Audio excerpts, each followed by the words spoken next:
nunca jamás regresar. Al poco tiempo nos enteramos que volvió a tomar, que volvió a beber, y el alcohol hizo estragos. Empezó a adelgazar, empezó a estar triste, cada vez más gris. Las últimas veces que lo vi era la sombra de aquel Daniel a quien tanto yo quería parecerme cuando iba a ser grande.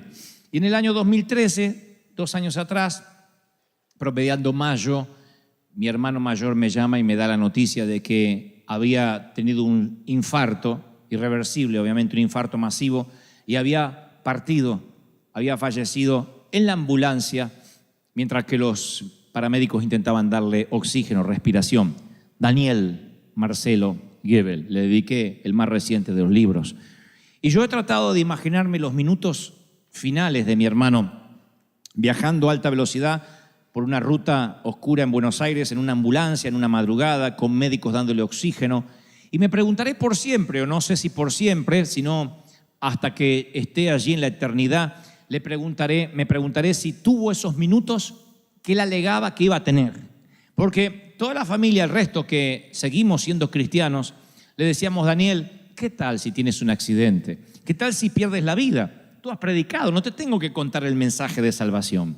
Y él decía: no, yo sé la verdad y sé que estoy haciendo las cosas mal. Sé que estoy fuera de Dios. Sé que mi vida no está correcta, pero estoy seguro que Dios me va a dar unos últimos minutos para arrepentirme. Y yo le decía: ¿y qué si no te da esos minutos? Ah, Dios me lo va a dar, tranquilo, Dante. ¿Qué si no te lo da? Oh, Dios me lo va a dar. Así que se imaginan que lo primero que pensé es si tuvo esos minutos antes de morir. Me lo imaginé a Daniel con la última imagen que se llevaría de su paso fugaz por esta tierra, que era el techo de una ambulancia y unos cuantos desconocidos sobre él intentándole dar oxígeno. Y tal vez tu corazón no esté dando su último latido, pero sí hoy llegaste a este servicio con tus últimos ahorros, la última solución, la última pizca de café, el último crédito, la última oportunidad, el último análisis. Siempre llegamos a lo último de algo, la última onza de paciencia. Tenemos temor a que nos demanden, temor a terminar últimos, temor a perder los ahorros. Ese bulto en el pecho o en el antebrazo nos produce cierta preocupación. Ese lunar no nos gusta nada. Ese tipo que se mudó en la cuadra no nos da tranquilidad. Y entonces empezamos a tener miedo, empezamos a tener temor. Y decimos: ¿qué tal si se me agota lo último que tengo? Nos llenamos de ansiedad. El miedo te encierra en una prisión y no puedes salir nunca más. Eso es lo que logra el miedo. El miedo nunca logra otra cosa que meterte dentro de una prisión y no te permite salir, ni ser feliz, ni ser libre. Ahora imagínate un día, un solo día, solo un día sin temor, un día sin miedo, sin temor al fracaso, sin temor al rechazo, sin temor a la tragedia. Imagínate un día sin pensar que algo le pasará a tus hijos, que te faltará dinero, que no vas a comer mañana, que podrás pagar el mortgage. Un día sin temor alguno. Tú dices: wow, nunca lo había pensado así, creo que sería muy feliz. Y por eso el Señor preguntó: ¿por qué teméis? ¿Por qué tienes miedo? ¿Por qué tienen miedo? Lanza la pregunta a los muchachos que estaban mojados y empapados en medio de una tormenta. Preguntarle por qué tienen miedo en medio de una tormenta atroz es como que un nadador le pregunte a otro: ¿por qué estás mojado? Porque es lógico que tenga miedo.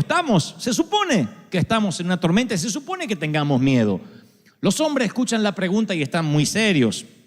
El crucero acaba de convertirse en una pesadilla aterradora. Y así es como uno de ellos recuerda el viaje. Dice: luego el maestro Jesús subió a la barca y lo siguieron los discípulos.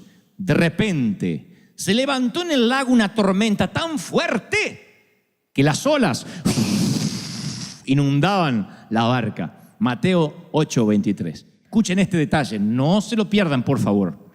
De repente, una gran tormenta se desató en el mar. No todas las tormentas vienen de repente. En la pradera los agricultores ven los cambios de nubes y dicen: me parece que va a llover. Los que saben de tormentas dicen: mi mamá decía, me está doliendo la cadera, va a llover. Nunca supe cómo se conectaba la cadera con el clima, pero no fallaba la vieja. Era un barómetro. Ella decía, me duele la cadera, va a llover. Nunca usamos servicio meteorológico. La gente venía a decirle, Nelly, ¿le duele la cadera? Sí, ¿para cuándo? Para mañana. Y se venía la tormenta. Sin embargo, dice el apóstol, no, que esta tormenta saltó como un león desde el césped, de golpe, agazapada. Y Pedro y Juan luchan, son pescadores. Y el oficio les hace hacer que traten de mantener la vela lo más abajo posible. Mateo es recaudador de impuestos. Mateo trabaja en el área IRS. Sabe tanto de velas, barcos y tormentas como yo de japonés, mandarín e inglés. Así que Mateo, el único esfuerzo que hace es por no vomitar o vomitar lo menos posible. La Biblia no dice que haya vomitado. Y él hubiese preferido relatar la historia de la siguiente forma, decir, y Jesús subió a la barca y entonces un arco iris apareció y vieron una bandada de palomas en formación de cruz. Esa hubiese sido una historia poética del Señor. Sin embargo, dice, el Señor se sube a la barca y se levanta una tormenta tan fuerte que las olas inundaban la barca con el Señor arriba. Esto me enseña una lección, señores. Subirse a la barca con Cristo puede implicar que tengas que mojarte con Él.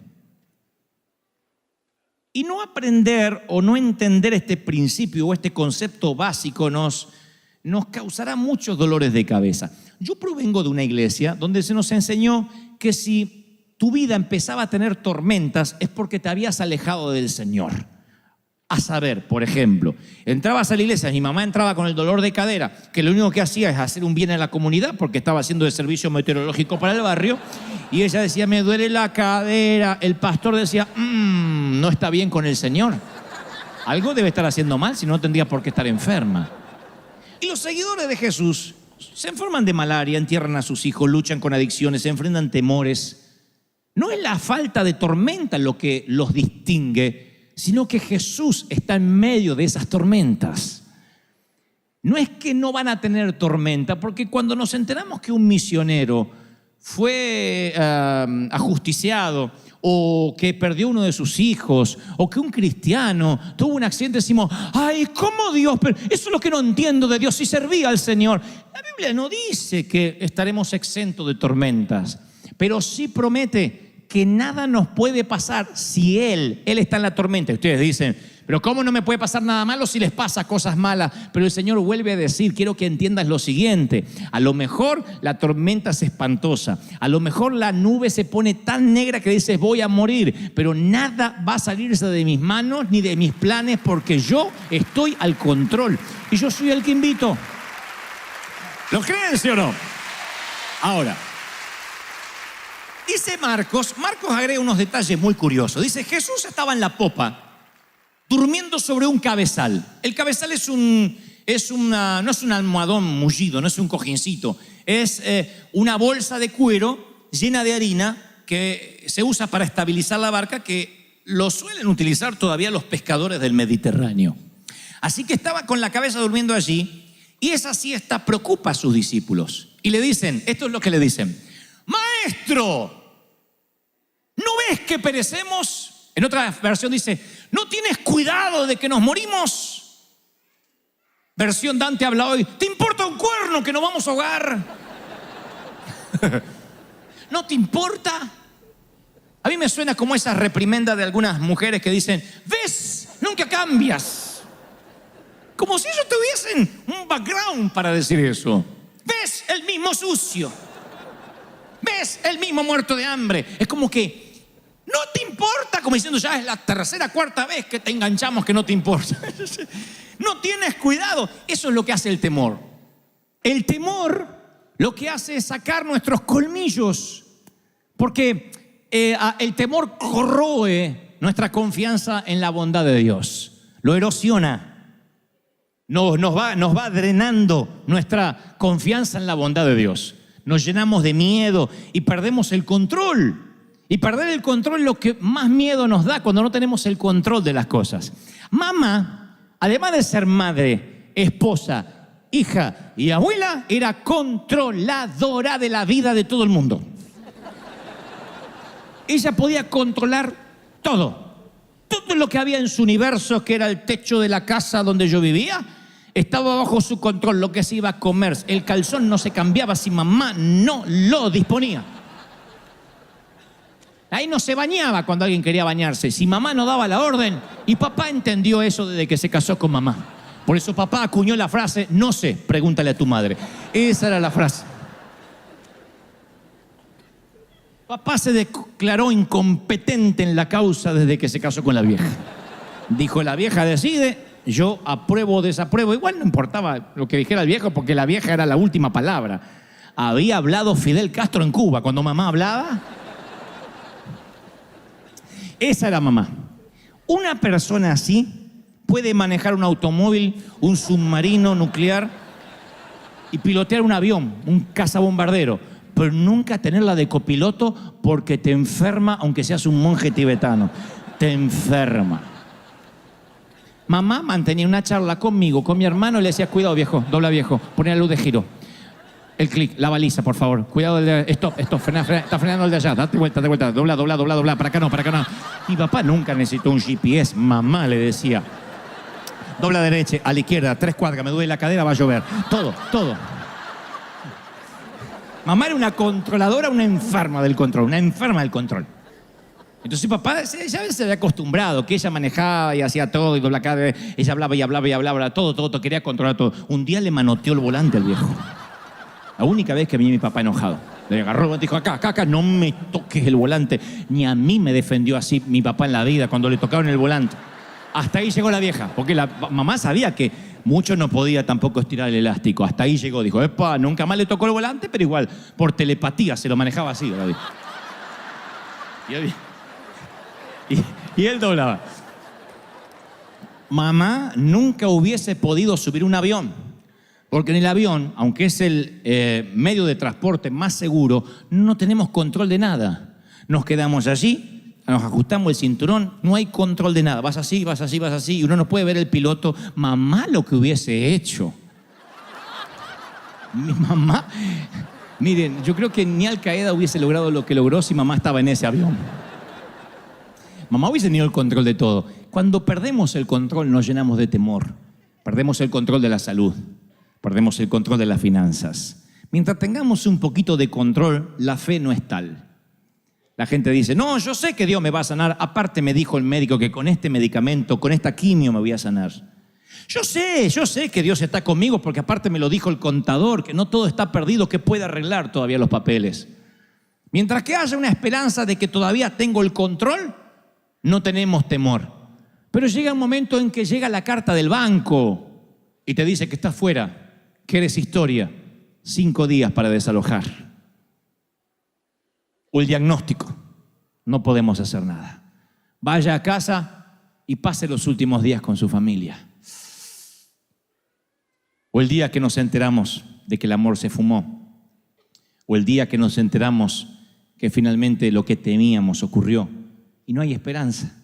Y cuando se acaba nuestra esperanza de control, es allí cuando decimos como las hermanas de Lázaro, yo lo único que quería es que lo hicieras, que sanaras a mi hermano, pero no estuviste aquí. ¿No ves que mi hermano se murió? ¿No ves que perecemos?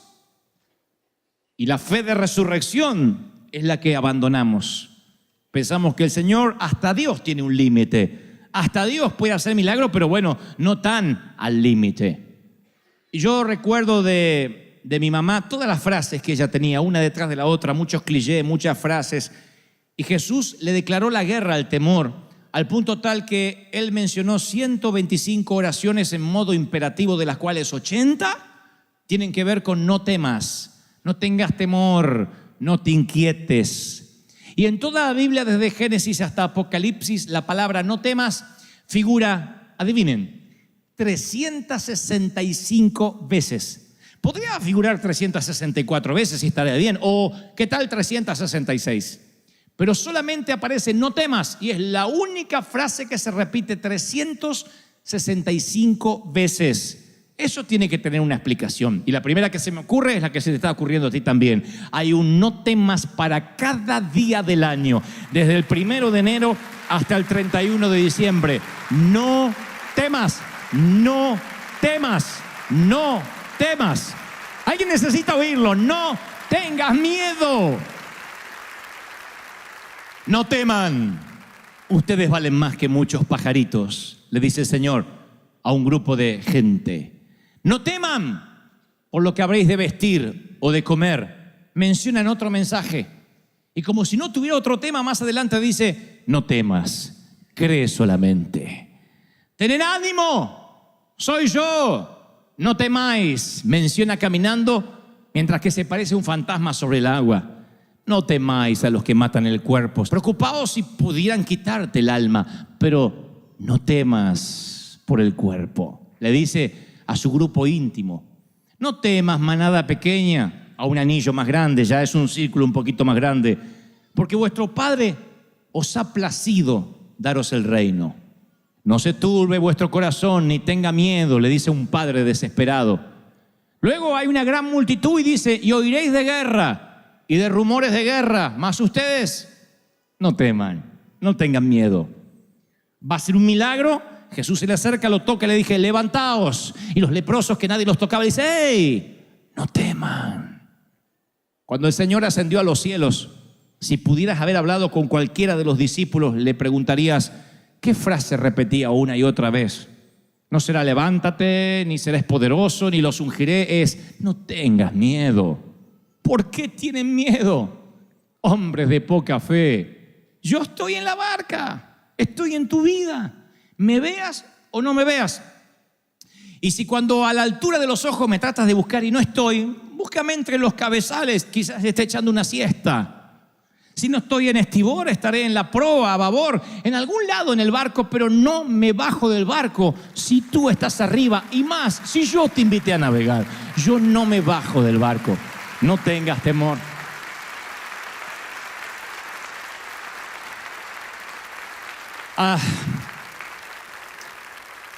Cuando era chiquitito,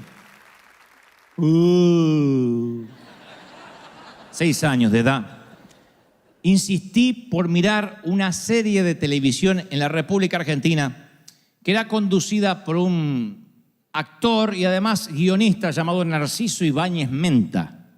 Pueden buscarlo, googlearlo, Narciso Ibáñez Menta. No era tanto las teleseries que producía en Argentina, sino la forma de presentar. Él aparecía con una vela en la mano, con una capa negra, tenía una barba en punta, flaco, esquelético, y decía, voy a presentarles una historia que le pondrá los pelos de punta.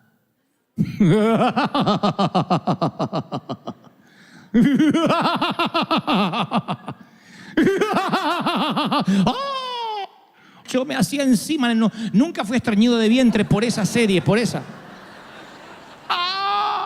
Me orinaba en los pantalones. Lo que vamos a ver ahora es el regreso. Así hablaba, el regreso del monstruo. Y hubo una remake de ese regreso del monstruo llamado El Pulpo Negro, que se trataba de un asesino serial que mataba gente, le dejaba como marca personal un pulpo negro encima del cadáver. Así que un día le dije, papá, ¿puedo ver el pulpo negro? Ni loco. Por favor, déjame ver el pulpo negro. Bueno, mírelo y ya está. Papá, eras muy fácil para convencer. Después de decir 2 o 3 veces, pregúntele a su madre, mamá estaba durmiendo, me dejó ver el pulpo negro. Desde ese día se me abrió un portal a un mundo desconocido. ¡Ay, qué pánico, qué miedo! Terminó el pulpo negro y toda mi casa estaba llena de pulpos negros. Pero eso no fue lo peor, sino la siguiente noche y la siguiente y las subsiguientes y las que vendrían. Porque yo en aquel entonces tomaba leche de noche, un vasito de leche. Y a veces me olvidaba de tomar la leche y tenía que ir hasta la sala, hasta la cocina, abrir la nevera para la leche. Pero yo estaba seguro que el pulpo negro habitaba entre la habitación y la nevera. Así que pasaba por la habitación de papá y decía, pa, quiero leche. Agarre de la nevera. No, está el pulpo negro. Mi papá se armaba de valor sobrehumano. Ese hombre me escoltaba a través del valle de sombra y de muerte. Y en pijama, Porque uno dice, si tengo que enfrentar a un delincuente, me arreglo un poco. Él no, en pijama. En pijama iba así, y sin miedo al pulpo negro, abría la nevera, me servía el vasito de leche, esperaba que lo tomara y decía, a la habitación. Primero que me sorprendía de papá, ¿cómo podía dormir cuando había un pulpo en la casa? ¿No ves que morimos? ¿No te importa que nos hundimos? Oh, entendía a los discípulos. Dormía como un condenado mientras que el pulpo merodeaba a los niños de ese vecindario. Y lo segundo, cuando él se levantaba y me daba el vaso de leche, casi sin encender la luz de la nevera era el único testigo de lo que ocurría. Yo miraba a mi papá y decía, ¿de qué está hecho este hombre? ¡Qué valor sobrehumano! ¿Quién es este hombre que aún el pulpo negro le obedece? Y tomaba mi leche. Los discípulos le dijeron, Señor, ¿no ves que morimos? Y él se levanta, aquíétate, mar, y detiene los vientos. Y los discípulos dicen, ¿quién es este hombre que aún el viento y el mar le obedecen?